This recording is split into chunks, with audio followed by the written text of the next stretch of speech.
यह है battle through the heavens season 7 part 358। सो अगर आपने लास्ट पार्ट ना देखा हो तो लिंक डिस्क्रिप्शन में मौजूद है। जैसे कि हमने पिछले एपिसोड में देखा, ब्लैक एंड व्हाइट टियानजुन आ गए थे, जिन्हें देखने के बाद सभी लोग परेशान हो गए। लेकिन जैसे ही उनकी नजर ओल्ड गोस्ट जैंगसिंग पे पड़ी तो हैरान हो गए, क्योंकि उसकी कंडीशन ऑलरेडी सावन ने खराब कर दी थी। दूसरी तरफ सावन की कंडीशन कुछ अच्छी नहीं होती, इसीलिए सावन के दोस्तों को काफी चिंता होने लगती है। इसीलिए जिया अपनी ब्लड की मदद से एक स्पेस पोर्टल बनाने लगती है, लेकिन उस जगह पर कुछ ज्यादा ही लोग थे, जिस वजह से जिया की कंडीशन खराब होने लगी। लेकिन एक अनजान पावर ने उसकी सहायता करी थी, इसीलिए सावन के साथ उस जगह से सभी लोग टेलीपोर्ट हो गए थे। दूसरी तरफ हॉल ऑफ सोल के एक्सपर्ट तो ये देखने के बाद हैरान हो गए थे।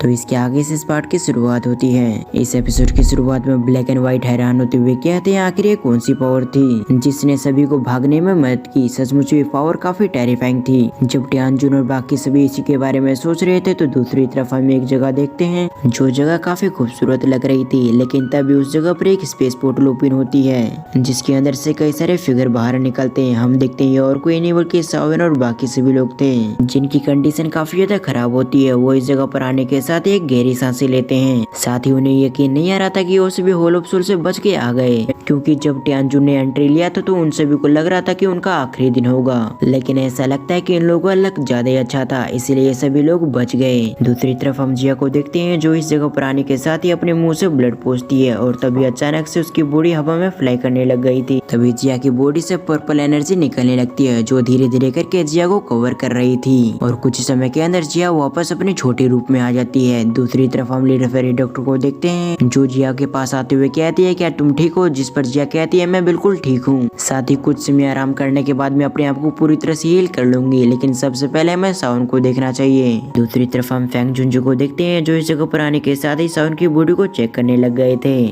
तभी लीडर फेरी डॉक्टर और बाकी सभी उस जगह पर आते हुए कहते हैं क्या सावन ठीक है या फिर उसकी कंडीशन खराब हो गई है। इससे पहले फेंग जुंजू उन्हें कुछ भी बताते उससे पहले मास्टर योलो की स्टोरिंग भी चमकती है, और अगली पल मास्टर योलो वहाँ पर आने के साथ ही सावन की बॉडी को चेक करने लगते हैं, जिसके बाद वो गुस्सा होते हुए कहते हैं ओल्ड गोस्ट जैंगसिंग आखिर तुम्हारी हिम्मत भी कैसी हुई मेरे स्टूडेंट पे इतने खतरनाक मूव से हमला करने की।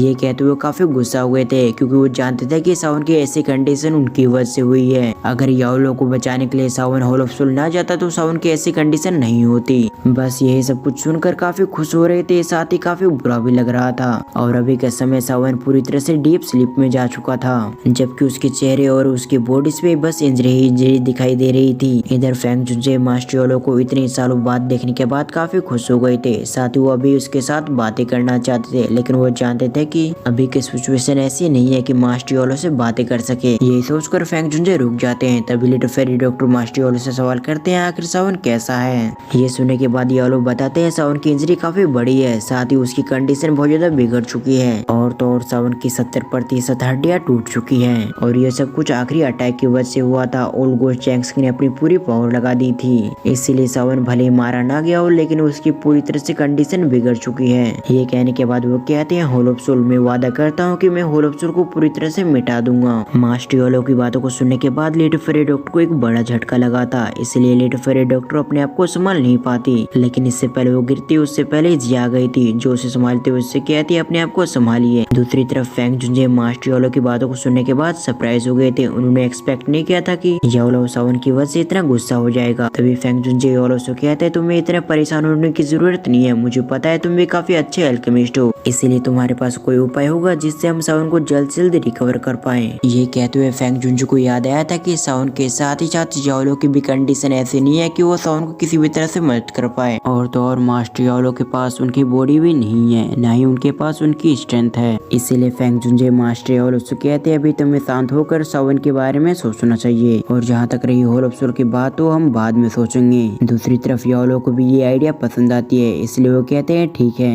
ये कहने के बाद वो फिर से सावन की बॉडी को चेक करने लगे थे। वो जांचना चाहते थे कि अभी सावन की कंडीशन कैसी है, साथ ही सावन को कैसे ठीक किया जाए। जब मास्टर योलो सावन की बॉडी को चेक कर रहे थे तो दूसरी तरफ हम बाहर देखते हैं, जहाँ कुछ लोग आसपास देखने चले जाते हैं ताकि इस जगह पर कोई दूसरा व्यक्ति ना आ जाए, क्योंकि उनकी कंडीशन ऑलरेडी खराब है। अगर कोई छुपकर उन पे हमला कर देता है तो उनकी हालत और भी बिगड़ जाएगी। ये सब सोचते हुए वो लोग पहरा दे रहे थे। इधर फेंग जुनजे सावन की ओर देखते हुए अपने मन में कहते हैं याओ को ज्यादा समय नहीं लगेगा, वो किसी न किसी तरह से सावन को बचाने के लिए कोई रास्ता ढूंढ ही लेगा। और फेंग जुनजे की ये बात बिल्कुल सही भी थी, क्योंकि पहले के समय मास्टर याओ एक डोप क्रेट के एल्केमिस्ट हुआ करते थे। तभी मास्टर याओ अपनी आंखें खोलते हुए कहते हैं सावन की कंडीशन पहले से बेटर है, साथ ही सावन की जान को भी कोई खतरा नहीं है। ये सुनने के साथ ही लीडर फेरी डॉक्टर और जिया काफी खुश हो गई थी। फिर मास्टर याओ आगे बताते हैं ओल्ड गोस्ट जैंक्सन का अटैक वो काफी पावरफुल था, इसलिए अगर कोई सावन की जगह होता तो उसी समय मारा जाता, मगर सावन किसी तरह से अपने पेन को बर्दाश्त करते हुए अभी भी जिंदा है। साथ ही सावन के हार्ट के पास एक हेवनली फ्लेम मौजूद है जो कि उसे प्रोटेक्ट कर रही है, और सावन के पास 3000 बेंडिंग फ्लेम भी मौजूद है जो धीरे धीरे करके अपने हीलिंग एबिलिटी से उसे हील कर रही है, इसलिए चिंता करने की जरूरत नहीं है। ये कहने के बाद मास्टर याओ कुछ सोचने लगे थे। फिर वो फेंग जुनजे की ओर देखते हुए कहते हैं लेकिन इस तरह से ज्यादा फायदा नहीं होगा, हमें एक ऐसी जगह ढूंढनी होगी जहाँ पर स्टार की एनर्जी सावन को मिल पाए, क्योंकि सावन को 3000 बेंडिंग फ्लेम हील कर रही है, इसलिए 3000 बेंडिंग फ्लेम को स्टार की एनर्जी की जरूरत होगी, जिसके बाद 3000 बेंडिंग फ्लेम की हीलिंग एबिलिटी उसे अच्छी तरह से हील करेगी। ये कहने के बाद वो सोचने लग गए थे, क्योंकि वो होल ऑफ सोल में काफी समय से थे, इसीलिए सही से उन्हें याद नहीं आ रहा था कि आखिर सावन को स्टार की एनर्जी कहाँ पर मिलेगी। फिर वो फेंग जुनजे की ओर देखते हुए कहते हैं क्या तुम्हें पता है आखिर स्टार की एनर्जी कहाँ पर होगी, क्योंकि सावन को सबसे ज्यादा स्टार की एनर्जी की जरूरत है। ये सुनने के बाद फेंग जुनजे एक स्मेल के साथ कहते हैं लगता तुम काफी भूल चुके हो, हमारे फॉलो में स्टार पवेलियन में भी एक ऐसी जगह है जहाँ पर स्टार की एनर्जी आती रहती है, जहाँ पर अगर हमने सावन की बॉडी को रख दिया तो सावन की बॉडी को और भी अच्छे से स्टार की एनर्जी मिलेगी। ये सुनने के बाद मास्टर याओ कहते हैं क्या उस जगह पर अभी भी स्टार की एनर्जी मौजूद होगी, क्योंकि उस समय को तो काफी समय हो चुका है। ये सुनने के बाद फेंग जुनजे कहते हैं अभी भी उस जगह पर काफी स्टार की एनर्जी मौजूद है, जो मुझे लगता है सावन को हील करने के लिए काफी होगी, इसलिए अब हमें समय न बर्बाद करते हुए अभी हमें यहाँ से निकलना चाहिए। मगर तभी फेंग जुनजे उदास होते हुए कहते हैं भले सावन पूरी तरह से ठीक हो जाए, लेकिन आज की फाइट की वजह से मुझे लगता है कि सावन की ट्रेनिंग पे काफी इफेक्ट होगी, शायद फ्यूचर में जाकर सावन को लेवल पार करने में काफी प्रॉब्लम आए। अभी ये बात सुनने के बाद उन्हें एक बड़ा झटका लगा था, क्योंकि उन्होंने एक्सपेक्ट नहीं किया था कि फेंग जुनजे कुछ ऐसा भी कहेंगे। दूसरी तरफ सावन की बात की जाए तो सावन शुरुआत से अपनी स्ट्रेंथ पे काफी ध्यान देता है, क्योंकि उसे मास्टर याओ और अपने फादर को छुड़ाना था, और भी कई सारे काम थे जो सावन को फ्यूचर में जाकर कंप्लीट करने हैं। जब सावन को ये बात पता चलेगी तो वो पक्का सदमे में चला जाएगा। बस इसी के साथ हम इस पार्ट को यहीं पर एंड करते हैं। साथ ही इस वीडियो का लाइक टारगेट है 6 and 8। आई होप आप इसे जल्दी कंप्लीट करेंगे, और वीडियो को अंत तक देखने के लिए आपका बहुत बहुत शुक्रिया।